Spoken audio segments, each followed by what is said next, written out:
আসসালামু আলাইকুম। সবাই কেমন আছেন? আশা করি যে যেখানে আছেন আল্লাহর অশেষ রহমতে ভালো আছেন। আলহামদুলিল্লাহ, আমিও আমার পরিবার পরিজন নিয়ে আল্লাহর অশেষ রহমতে ভালো আছি। এই তো নতুন দিনে নতুন আরেকটা ব্লগ নিয়ে আপনাদের মাঝে আসলাম। আপনারা সবাই একটা লাইক দিয়ে আমার ভিডিওটা কন্টিনিউ করেন। আপনাদের একটা লাইকই পারে আমার ভিডিওটা আরও অনেকের কাছে পৌঁছে দিতে। আর যারা নতুন আছেন আমার ভিডিওটা আজকে দেখতেছেন, তারা যদি আমার ভিডিওর কোনো অংশে ভালো লেগে থাকে তাহলে সাবস্ক্রাইব করে পাশে রাখতে পারেন, কমেন্টস করবেন, শেয়ার করবেন।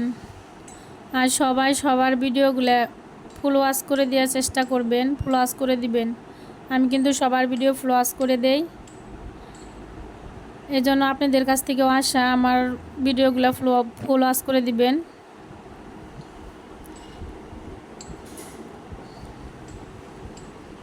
এই তো আমি সকালবেলা প্রতিদিনের মতো রান্না করতে আসছি। আমার বাসায় ছেলেটা অসুস্থ, ওর জন্য একটু জাউ রান্না করলাম। আর আজকে রান্না করব রুই মাছ দিয়ে চাল কুমড়া, পাতলা ঝোল করব। আর রুই মাছ দিয়ে চাল কুমড়া কার কার খেতে ভালো লাগে আমাকে কমেন্টস করে জানাবেন। আমার তো ভীষণ ভালো লাগে, খুবই ভালো লাগে। এই খাবারটা আমি খাই, মাঝে মাঝেই খাই। আর এখানে আমি শাপলা ভাজি করে নিলাম, ওই দিন খাইয়া ভালো লাগছে। আবার দেখি আপনাদের ভাইয়া বাসায় শাপলা নিয়ে আসছে, সেগুলো আমি চিংড়ি মাছ দিয়ে ভাজি করলাম। যে জিনিসটা খেতে ভালো লাগে সেটা কিন্তু বারে বারেই ভালো লাগে। এক সপ্তাহ আগে চিংড়ি মাছ দিয়ে শাপলা দিয়ে আমি খাইছি, সেটা ভালো লাগছিল। পরে আবার দেখি নিয়ে আসছে, পরে সেটাও আজকে করলাম। চিংড়ি দিয়ে শাপলা দিয়ে ভাজি ভালো লাগে, খারাপ লাগে না। আর তো এখানে আমি রুই মাছটাকে ভালোভাবে ধুয়ে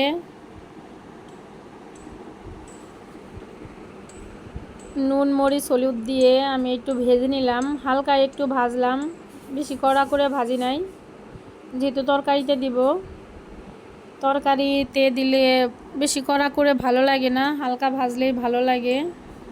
যেটা ভাজি মাছ খাবো সেটা কড়া করে ভাজলে ভালো লাগে, যেহেতু এটা তরকারিতে দিব ওই জন্য হালকাই ভেজে নিলাম। আর মশলা সব কিছু দিয়ে মশলাটাকে কষিয়ে এখানে আমি চাল কুমড়া দিয়ে দিলাম। আমি সকালবেলায় রান্না করি, প্রতিদিনের রান্নাটা আমি সকালবেলায় করে নেই। আজকেও আমি সকালবেলায় রান্না করতে আসছি। এই তো আমি এক চুলায় রুটি দিয়েছি, আর এক চুলায় তরকারি দিয়ে দিয়েছি, শাপলা ভাজি ভেজে নিয়েছি। আর মনটা ভীষণ খারাপ, বড় ছেলেটার জ্বর আসছে, আজকে রাত্রে থেকে জ্বর আসছে, প্রচণ্ড জ্বর। রাত্রে ওষুধ খাওয়া দেওয়া হয়েছে, মানে ওষুধ খাওয়ার পরে একটু ভালো হয়েছিল, আবার সকালে দেখি যে না আবার জ্বর আসছে। এই জন্য মনটা খারাপ, জ্বর আসছে, কোনো কিছু করতেও ভালো লাগতেছে না। কি আর করার, খেতে তো হবেই, এর জন্য রান্না করতে হবে। আপনার ভাইয়া থাকতে থাকতে আমি রান্না করতেছি। আর ছেলেটার জন্য একটু জাউ ভাত রান্না করেছি, ও কিছু খাইতেও চাইতেছে না। সকালবেলা বললাম, তাহলে ভাবলাম যে একটু জাউ ভাত করে দেই, যদি একটু খাই ভালো লাগবে নি। তো সকালবেলা আমি রান্না টান্না শেষ করে মেয়েকে স্কুলে পাঠিয়ে দিয়ে, ওর পরীক্ষা চলতেছে, আপনাদের ভাইয়ার সাথেও চলে গেছে স্কুলে। আর প্রচণ্ড বৃষ্টি হচ্ছে এদিকে, আমি সব কিছু ক্লিন করে নিয়েছি। আমি ছেলের কাছে বারে বারে যাইতেছি, একটা কাজ করতেছি, আবার বারে বারে যাইতেছি। ঘরে অসুস্থ থাকলে ভালো লাগে না, আমার কাছে নিজেও ভালো লাগে না। আর একা একা কোন দিকে যাব। আর এই তো ছেলেটা একটু ঘুমাইছে, বাহিরে প্রচুর বৃষ্টি হইতেছে, এজন্য ভাবলাম বাহিরে তাহলে একটু ভিডিও করি। ছেলেকে ঘুমে দিয়ে, দুই ছেলে ঘুমিয়ে গেছে, মেয়েটা স্কুলে চলে গেছে। এটা বৃহস্পতিবারের। আর এই তো মাশাআল্লাহ আমার মরিচ গাছে কতগুলা মরিচ আমি খেয়েছি, এর আগেও অনেকগুলা মরিচ আমি খেয়েছি, আবার এখনও মরিচ আসছে, অনেক মরিচ আসছে, সাথে ফুলও আসছে। আর বাইরে প্রচণ্ড বৃষ্টি হচ্ছে, বাইরে ভিউটা দেখতে আমার ভীষণ ভালো লাগতেছিল।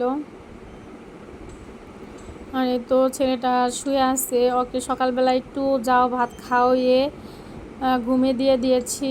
ও ঘুমাইতেছে না, একটু পরে পরে ওর কাছে বসে রয়েছি। দুই ছেলেকে দুই রুমে আমি ঘুমিয়ে দিয়েছি। আমি বাসার সব কিছু ক্লিন করে নিয়েছি মেয়েটা যাওয়ার পর থেকে। আমার ছেলের জন্য সবাই দোয়া করবেন,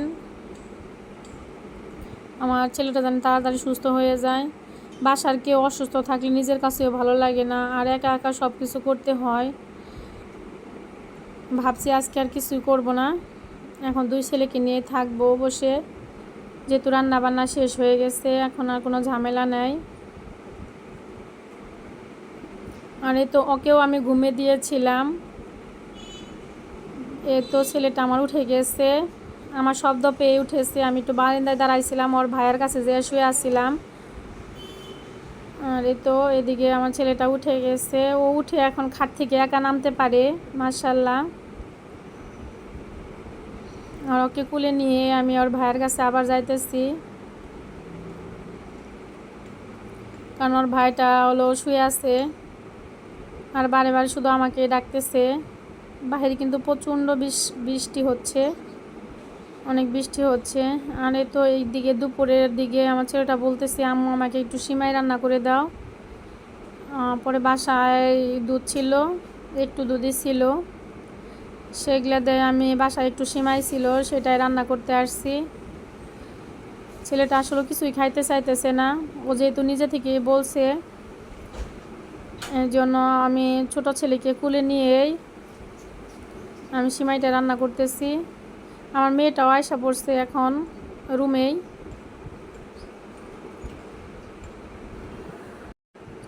সিমাই আমি রান্না করছিলাম ঠিকই, কিন্তু আমার ছেলেটা একটু মুখে দেয় নাই, ও শুধু বলছিল আম্মু আমাকে একটু সিমাই রান্না করে দাও।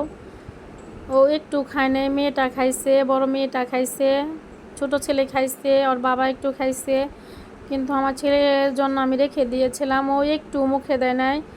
জ্বর আসলে আসলে কিছুই ভালো লাগে না, সব কিছু তিতা তিতা লাগে, এই জন্য আমার ছেলেটা আসলে কিছুই খাইতে পারতেছিল না।